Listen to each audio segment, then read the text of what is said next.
అన్ని విషయాలు అర్థమైనాయి కాబట్టి కర్రుగాల్చి వాత పెట్టడానికి రేవంత్ రెడ్డి గారికి రాష్ట్ర ప్రజలు సిద్ధంగా ఉన్నారు. మీ అందరితో ప్రెస్ మిత్రులతో కూడా వారికి నేను ధన్యవాదాలు చెప్తా ఉన్నా.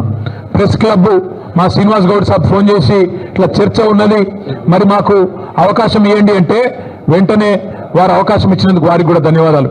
ముఖ్యమంత్రి గారికి మర్యాదగా తువ్వాలేసి దాని మీద రాసి నీకోసం ఇంతమంది పెద్దోళ్ళు నిలబడి మాజీ హోంమంత్రి గారు, మాజీ అడిషనల్ డీజీపీ గారు, మాజీ మంత్రులు, మా రాజ్యసభ సభ్యులు, మా ఎమ్మెల్యేలు అందరూ నిలబడి నీకోసం కుర్చీ వేసి అర్ధగంట ఎదురు చూసినాం. నీకు నీ కుర్చీకి ఇచ్చే గౌరవం నీకు ఇచ్చినాం. కానీ ముఖ్యమంత్రి గారు మీరు గౌరవాన్ని నిలుపుకునే పద్ధతుల్లో లేరు. మీరు మీ మాటలు, మీ రోత చేష్టలు ఇవన్నీ తెలంగాణ సమాజం గమనిస్తూ ఉంది. పెద్దలు కేసీఆర్ గారిని మీరు ఎట్లా ప్రతిరోజు దుర్భాషలాడుతున్నారో ప్రపంచం మొత్తం చూస్తూ ఉంది. ఒకటి మాత్రం వాస్తవం, నువ్వు 4 రోజులు మోసాలు చేసి తప్పించుకోవచ్చు గాక, 4 రోజులు ఇట్లనే డైలాగులు కొట్టి తొడగొట్టి గతంలో తప్పించుకున్నట్టే తప్పించుకోవచ్చు గాక. ఆయన ముఖ్యమంత్రి గారికి సవాల్ చేసుడు పారిపోడు కొత్తేం కాదు. మీకు యాదికుండాలే 2018లో ఇదే సిపాయి డైలాగులు కొట్టిండు.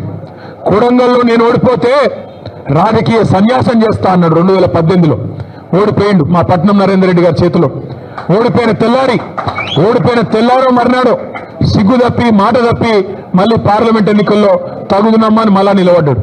అంతకుముందు కొట్టిండు డైలాగ్ 2015లో జిహెచ్ఎంసీలో కనుక టీఆర్ఎస్ సొంతంగా గెలిస్తే నేను రాజకీయ సన్యాసం తీసుకుంటా అన్నాడు. మళ్ళా అప్పుడు కూడా మాట తప్పిండు. ఇవాళ కూడా తొడగొట్టిండు, సవాల్ చేసిండు రైతుల మీద, యువత మీద. ఎప్పుడు వస్తావో రా, కేసీఆర్ వస్తాడా, కేటీఆర్ వస్తాడా, రండి అన్నాడు. మరి నువ్వు రా రా రా అంటే నేను వచ్చిన, నువ్వేమో పత్తలేవు. రైతు బంధు మీద చర్చ అన్నావు, అదేవిధంగా రైతు శ్రేయస్సు మీద చర్చ అన్నావు, యువతకు ఇచ్చిన ఉద్యోగాల మీద చర్చ అన్నావు.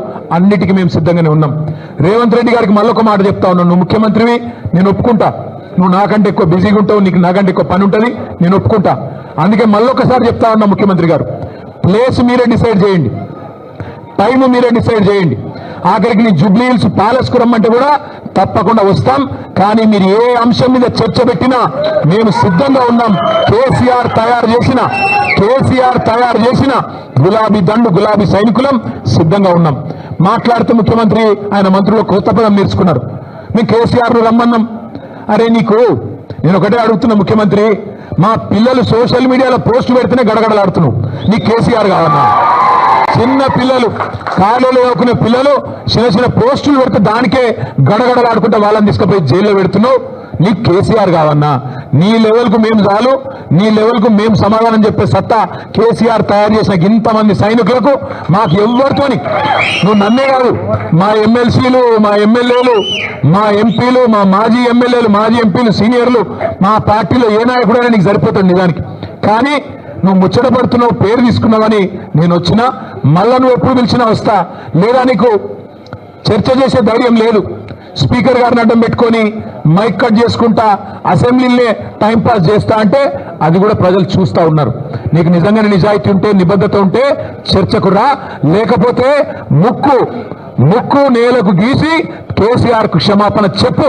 తప్పుడు కూతలు కూసినందుకు రైతు బంధు లాంటి పథకం పెట్టిన మహానాయకుడు, రైతు బీమా లాంటి పథకం తెచ్చిన మహానాయకుడు, భారతదేశ చరిత్రలో మొట్టమొదటిసారి 24 గంటలు రైతుకు ఉచితంగా కరెంట్ ఇచ్చిన నాయకుడు కేసీఆర్. అట్లాంటి నాయకుడిని అడ్డగోలుగా మాట్లాడినందుకు ముక్కు నేలకు రాసి చర్చకొచ్చే దమ్ము లేదు, కేవలం నాకు రచ్చ చేయడం మాత్రమే తెలుసు అని చెప్పి తప్పుకో, క్షమాపణ చెప్పు.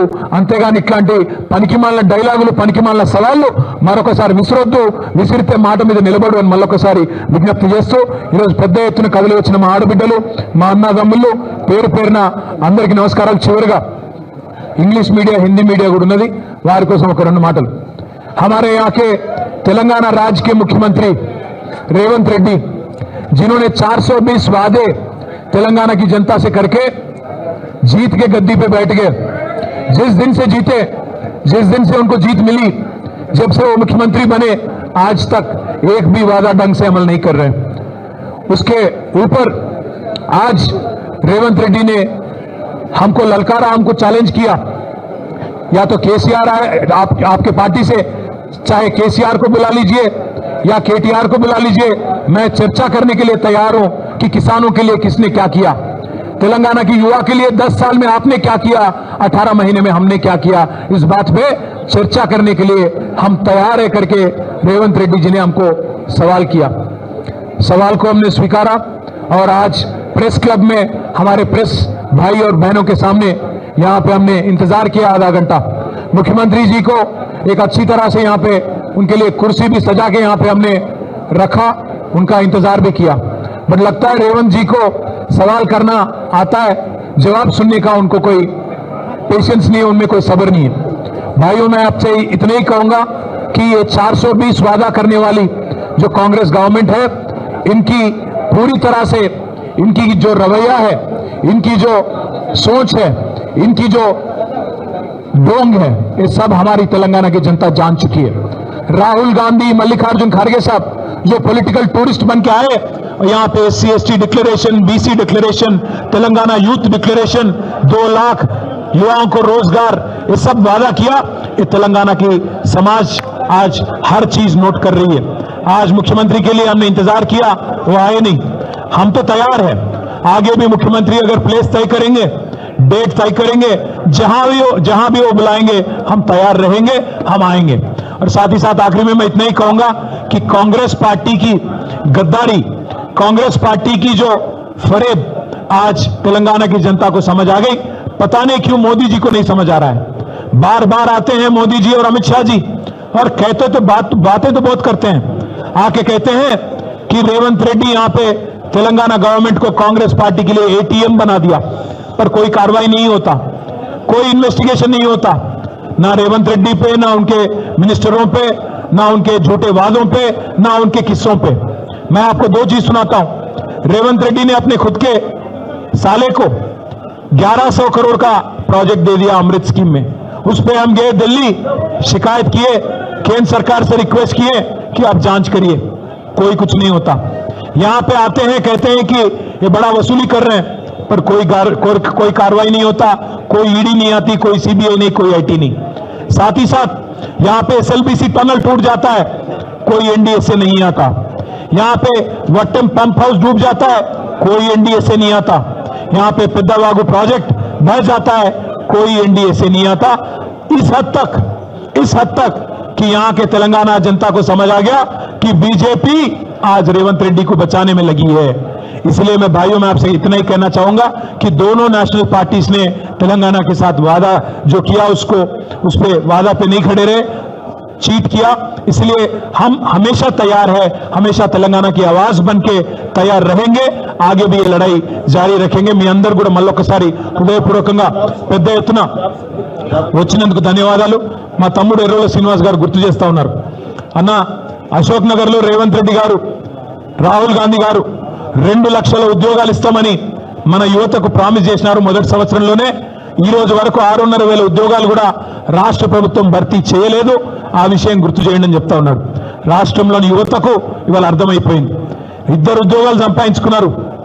ఒకడు రాహుల్ గాంధీ అక్కడ ప్రతిపక్ష నాయకుడు అయ్యిండు, రెండోది రేవంత్ రెడ్డి గారు ముఖ్యమంత్రి అయ్యిండు। మీకు 2 లక్షల ఉద్యోగాలు అని చెప్పి మీ చెవులో పువ్వులు పెట్టి మరి ఇలా 2 మాత్రం ఉద్యోగాలు సంపాదించుకున్నారు।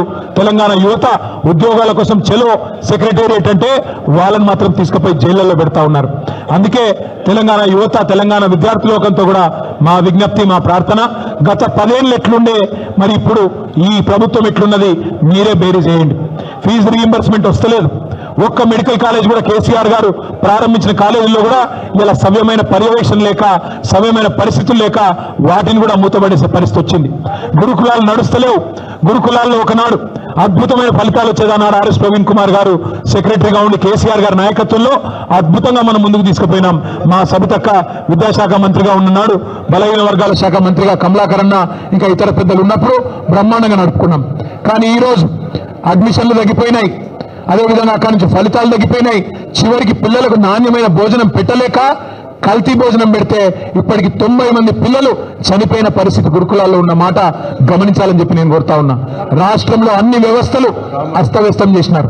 ఒకటి కాదుగా మా పంచాయతీరాజ్ శాఖ మంత్రిగా పనిచేసిన దయాకర్ రావు గారు చెప్తా ఉన్నారు, గ్రామాలు అన్యాయం అయిపోయినాయని। గ్రామాలు కాదు, పట్టణాలు కాదు, రాష్ట్రం మొత్తంలో కూడా పాలన పడకేసింది, కేవలం పర్సెంటేజ్ల వ్యవహారమే నడుస్తా ఉన్నది। అందుకే నేను మీ అందరితో ప్రార్థించేది, గౌరవ పెద్దలు కేసీఆర్ గారి నాయకత్వంలో ప్రజల పక్షాన ప్రజల గొంతుకై మన పోరాటం నిరంతరం కొనసాగిద్దాం. పెద్ద ఎత్తున విచ్చేసిన మీ అందరికీ కూడా మళ్ళొకసారి హృదయపూర్వకంగా నమస్కారాలు, ధన్యవాదాలు. జై తెలంగాణ. కేసీఆర్ గారి నాయకత్వం.